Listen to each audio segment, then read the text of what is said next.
Subay sa nagdanga-danga nga daotang panahon, di pang suspenso na ang mga klase sa ubang lugar sa Bohol ug tibuok lalawigan sa Siquijor. Aniya ang report.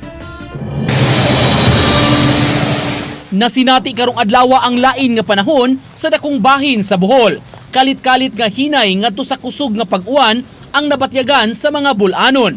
Isip pagsiguro nga walay mga estudyanteng matanggong kung ugaling mubunok man ang uwan, gisuspenso ang klase sa tanang pribado o pampublikong mga tunghaan sa Tagbilaran City. Kinibase sa social media post ni Mayor Jane Yap nga subay usab sa rekomendasyon sa CDRRMO. Suspendido usab ang tanang klase sa lungsod sa Valencia sa Bohol gihapon. Pagbaha o posibleng nga landslide nunot sa pag-uwan, bisan dili man kaayo kusog, gibasihan sa gipagawas nga kamanduan kaganihang pasado alauna sa hapon sa buhatan ni Valencia Vice Mayor Aristotol Cometa. Tungod gihapon sa pag-uwan, gipapauli ang mga estudyante sa mga tunghaan sa lungsod sa Baclayon. Makita nga dili man kaayo kusog ang uwan, apan na nagana ng daan nga makapauli og sayo ang mga tinun-an. Base sa Pag-asa, gipaubos sa yellow warning ang tibuok Bohol. Dugang niini nga ang shear line ang nagdala sa pag-uwan. Mutabok ta mga kapuso sa probinsya sa Siquijor.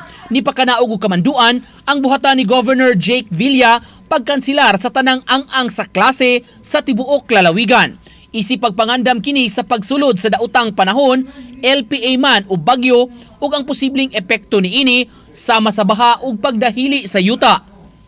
Pinasubay usab kini sa rekomendasyon sa Provincial Disaster Risk Reduction and Management Council o PDRRMC. Una na nga dideklarar og suspension of classes ang mga lungsod sa Larena ug Maria.